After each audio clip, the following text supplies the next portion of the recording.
Okay, so this is the third video of paper 1 from 11th MCQ. Okay, we have application for social science, સમાજ વિદ્યા અને વિજ્ઞાન માટે application છે જેની અંદર તમે MCQ ટિક કરીને તમારું ઇવેલ્યુએશન કરી શકો છો અને you can do better in your examination. You can easily download it from hirantutions.com study material. Let's go on the next MCQ.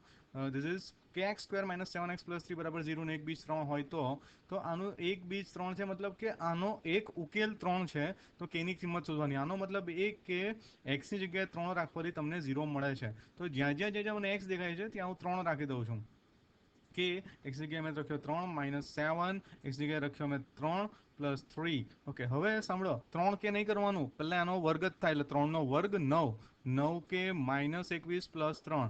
નાવ 9 કે આ માઇનસ 21 ને પ્લસ 3 પેલી બાજુ લઈ જાઓ, માઇનસ 21 ઇક્વલ ટુ ની પેલી બાજુ જાય તો પ્લસ 21 અને પ્લસ 3 પેલી બાજુ જાય તો minus 3. Okay, plus minus minus 21 માં 3 જાય 18, મોટી સંખ્યા ચિહ્ન વત્તા 18, તો કે બરાબર મને મળી ગયું 2. સો my answer is 2. Let's go next. Okay, see this is very easy કે the rate of 1 kg. Okay, શુદ્ધ ઘીનો ભાવ 1 કિલોગ્રામમાં રૂપિયા x છે.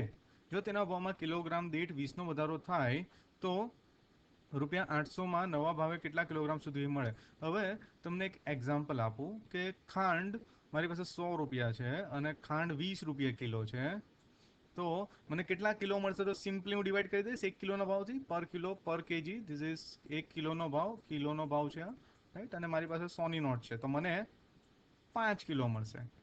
હવે ભાવ વધી ગયો, કેટલો વધી ગયો? 5 રૂપિયા. તો 20 વત્તા 5 થઈ ગયો અને મારી પાસે અગેન 100 રૂપિયા છે, તો કેટલા કિલો મળશે શોધવા હું આ રીતે કરીશ, રાઈટ. તો સેમ વે અહીંયા આપણે ધારી લઈએ કે એક્સ ભાવ છે, તો એક્સ ભાવમાં મને કેટલા મળશે? તો 800 રૂપિયા છે ટોટલ મારી પાસે, તો 800 રૂપિયા એક્સ આટલું મને જૂના ભાવે મળશે. હવે ભાવ વધી ગયો તો કેટલા કિલો મળશે? તો જેમ અહીંયા ભાવ વધેલો પ્લસ કર્યો, અહીંયા એક્સ નીચે વધેલો ભાવ કેટલો વધ્યો? 20. સો યોર આન્સર ઇઝ એ, 800 ના છેદમાં x વત્તા 20. ઓકે, આની અંદર આપણે આવી જઈએ y બરાબર 2 ના છેદમાં 3 is a root of the quadratic equation. 3y square ઓછા ky વત્તા 8 બરાબર 0 નો એક બીજ y બરાબર 2 ના છેદમાં 3 છે, તો k ની કિંમત શોધો. ઓકે, જો આ માર્ચ 2014 માં આ દાખલો પૂછાયેલો છે. ઓકે, આ ઇક્વેશન આપણને ક્વેશ્ચનમાં આપેલું છે.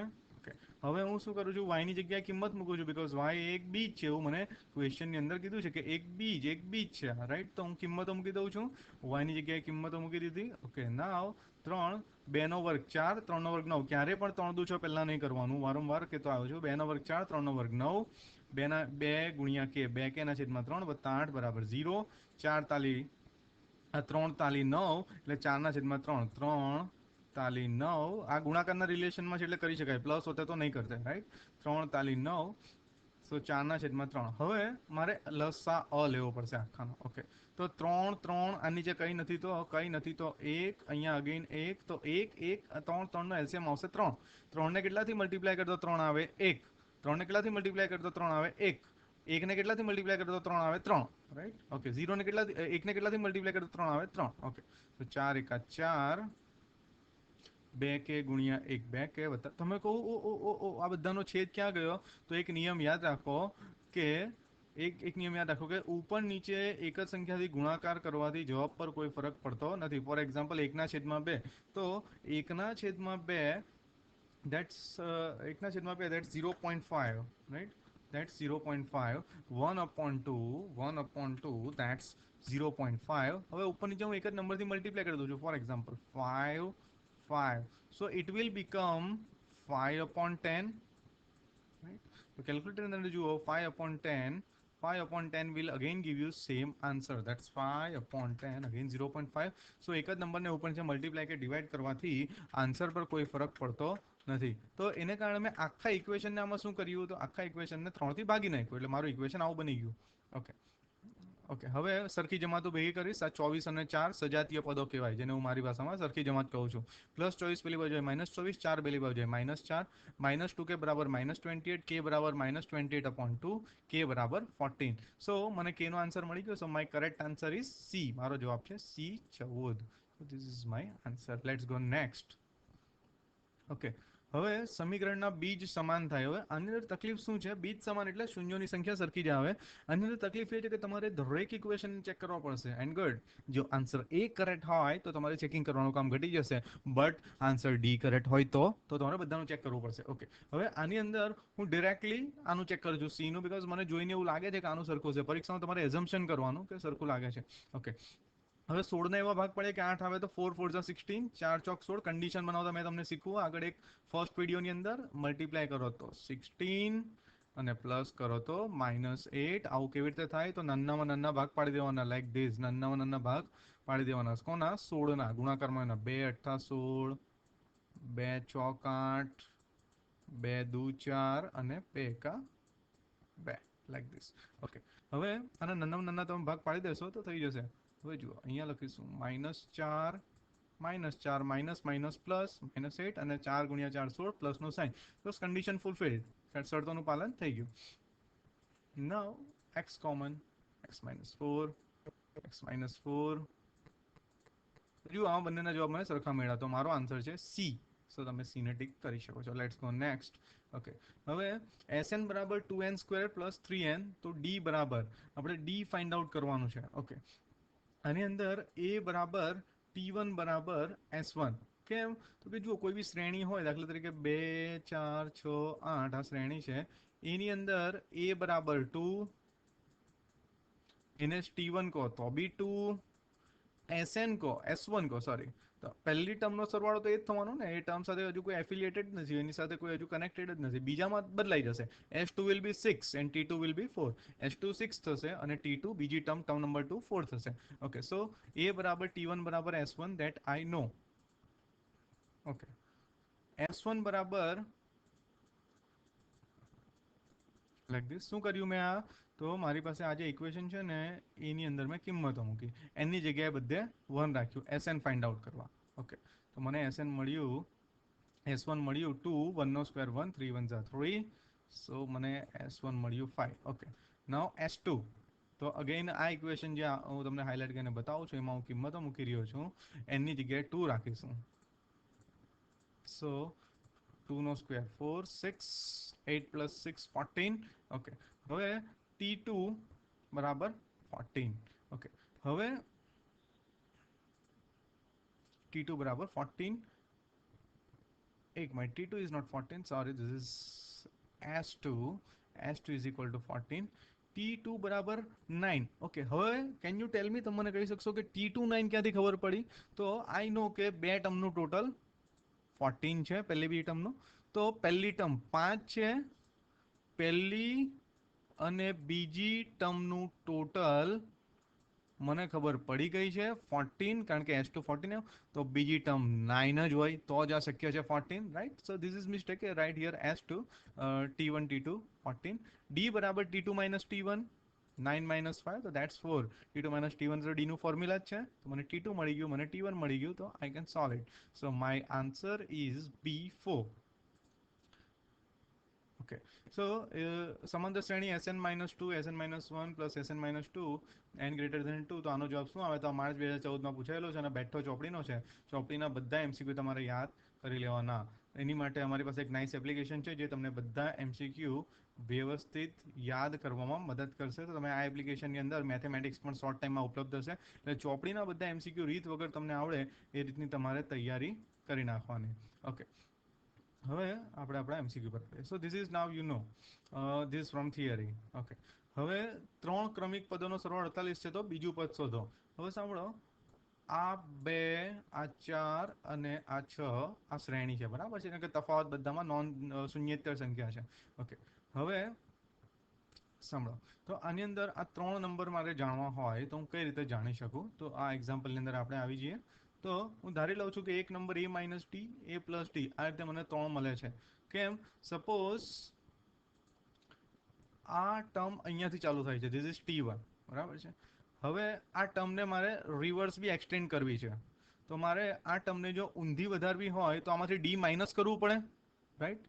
A માંથી હું D માઇનસ કરીશ 2, તો મને આ 2 મળશે. એટલે મેં લખ્યું A - D, વચ્ચેવાળું A, અને આ ટર્મની નેક્સ્ટ ટર્મ જાણવીએ તો A + D. તો તમે કહેશો ના યાર, આ તો આ A નહીં થઈ ગયું. નો, આ A નથી થયું. હું ક્યારની વાત કરી રહ્યો છું. કે જ્યારે આ 4 6 જ છે, સપોઝ 2 તમને ખબર જ નથી, તો તમારે આના પરથી આના પર આવવું હોય તો આને 1 કહો અને એમાં d પ્લસ કરી દો એટલે તમને 4 + 2 6 મળી જાય. ડિફરન્સ 2 છે.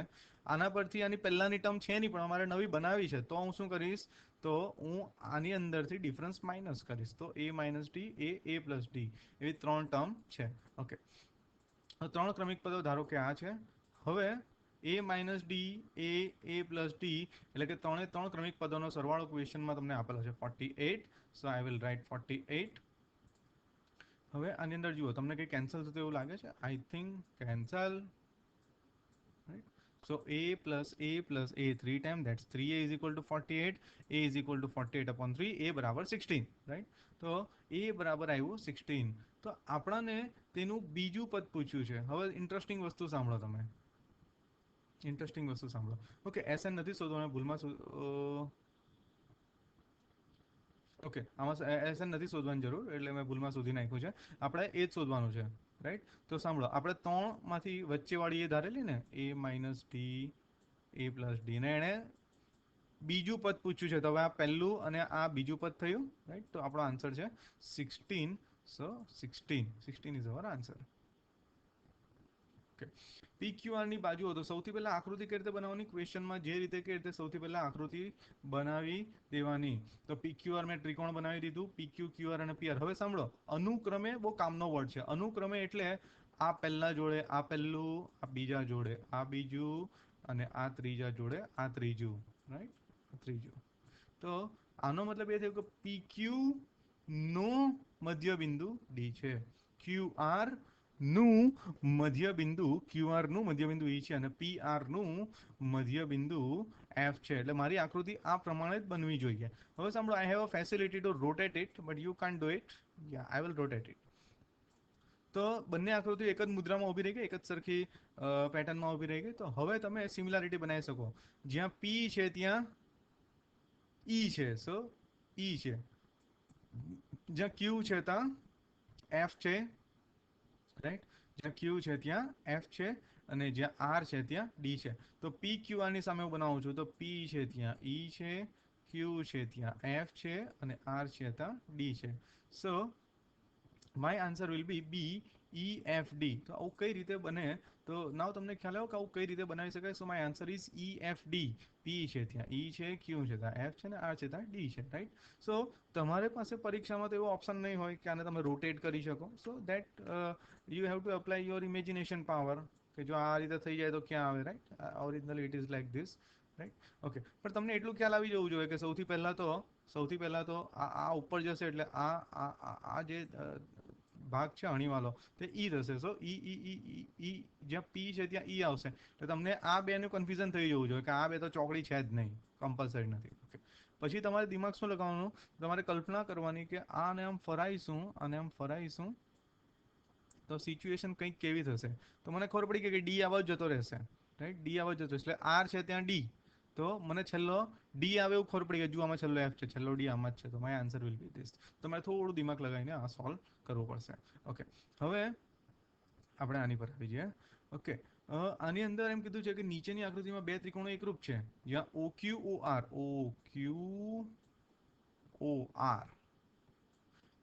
બરાબર સરખા છે. આ બે ત્રિકોણોની એકરૂપતા સાબિત કરવા માટે આપેલી શરત સાથે ખૂટતી શરત કઈ છે? મતલબ કે બીજી કઈ શરત હોય તો હું કહી શકું કે ભાઈ આ ઓકે છે. ઓકે, તો આની અંદર હું તમને એક્સપ્લેન કરવા પ્રયત્ન કરું કે શું એ કહેવા માંગે છે કે ઓછામાં ઓછી question is asking about which minimum condition.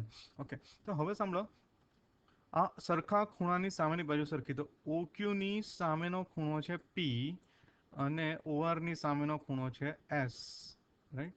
OQ ની સામેનો ખૂણો છે P અને OR ની સામેનો ખૂણો છે S. એટલે કે આ તો ઓટોમેટિક પ્રૂવ થઈ ગયું, તો આન્સર નથી. મતલબ આ તો આ જે બાજુઓ સરખી આવી એની પરથી ખબર પડી ગઈ કે સરખા છે, એટલે આ શરતનું આપણે કંઈ કામ નથી. ઓકે, બીજું કે OP OS. તો સાંભળો, OP અને OS સરખા થયા એનો મતલબ એ થયો એનો કે એની સામેના ખૂણા બી સરખા થઈ ગયા, Q અને R, બરાબર. આ અને આ તો ઓટોમેટિક સરખા જ છે. તો બે ખૂણાની એક બાજુ સરખી થઈ ગઈ એટલે બંને ટ્રાયંગલ સમરૂપ થઈ ગયા, બંને ટ્રાયંગલ એકરૂપ થઈ ગયા. સોરી, તો આની માટે આ જ ખૂટતી શરત કહી શકાય. PQ બરાબર SR, તો એ તો આ સરખા બતાવી દેશે એટલે ઓટોમેટિક ત્રીજી બાજુ તો સરખી થવાની જ છે. That is not what sufficient condition. Okay, જો હું કયો આન્સર કન્સિડર કરું? PQ બરાબર SR વાળો આન્સર કન્સિડર કરું. આ PQ બરાબર SR, તો PQ ની સામેનો ખૂણો મતલબ આ ખૂણો સરખો છે, આ ખૂણો સરખો છે, બરાબર છે. આ બંને સરખા જેવું ક્વેશ્ચનમાં આપેલું છે, તો આ બંને બાજુઓ સરખી થઈ, એની સામેના ખૂણા સરખા થયા, બરાબર છે. પણ આ બાજુ સરખી છે એવું હું કમ્પલસરી કહી શકું નહીં, કારણ કે આ ખૂણો સરખો છે એવું હજુ પ્રૂવ થયું નથી. તો એવું આ શરતથી હું પ્રૂવ કરી નાખું કે PS OP અને OS સરખા છે, તો બધું ઓટોમેટિક સરખું થઈ જાય. I think it is bit confusing, steel I have tried to explain. થોડું કન્ફ્યુઝિંગ છતાં હું સમજાવવા પ્રયત્ન કરી રહ્યો છું કે જો આ શરત છે જે આપણને ક્વેશ્ચનમાં આપી છે કે OQOR, so this is OQ, this is OR, right. તો એની સામેનો ખૂણો કયો છે?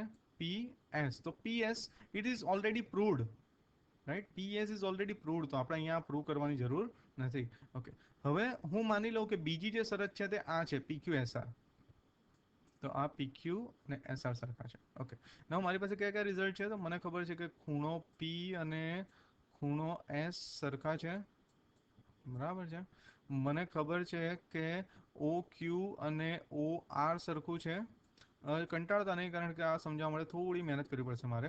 OQ અને OR સરખા છે. ઓકે, હવે બીજું આ શરત પરથી શું પ્રૂવ થયું? તો આ બંને ખૂણા સરખા પ્રૂવ થયા, બરાબર છે. હવે આટલું મને ખબર છે. ઓકે, હવે મારે એવી કન્ડિશન જોવે કે જેનાથી બધા ત્રિકોણ એકરૂપ થાય. હવે આમાં ત્રીજી બાજુનું શું? આ અલગ પેનથી બતાવો તો. શું હું એમ કહી શકું કે આ PO અને OS બી સરખા છે? ના. કેમ? તો કે મને હજુ ખબર નથી કે આ એંગલ Q અને એંગલ R સરખા છે, સરખા ખૂણાની સામેની બાજુ સરખી, એટલે this is not sufficient condition, right. તો આમાં એવી કન્ડિશન શોધો કે બધા ત્રિકોણો સરખા એકરૂપ થઈ જાય, બધી બાજુ ઓટોમેટિક સરખી થઈ જાય. તો એવી કન્ડિશન એક જ છે, જે છે OPOS. તમે OP અને OS સરખા લઈ લો, એનો મતલબ કે ખૂણો Q અને ખૂણો R સરખા છે. ઓલરેડી આ ક્વેશ્ચનમાં આપ્યું છે કે Q અને R સરખા છે, એનો મતલબ એ થયો કે એંગલ S અને એંગલ P સરખા છે, બરાબર છે. તો આના પરથી આ બીજી શરતનું પાલન થઈ ગયું, રાઈટ. હવે આ ખૂણો સરખા છે, આ ખૂણો સરખા છે, ત્રણે એંગલ ટોટલ 180 થાય, એટલે આ અને આ બી સરખું જ આવવાનું. આની સામેની બાજુ RS છે, આની સામેની બાજુ PQ છે, એટલે બધું જ સરખું પ્રૂવ કરે એવી એક જ કન્ડિશન છે, જે છે C, ધેટ્સ OP બરાબર OS. Thanks. Next MCQ will be in next video. Thank you.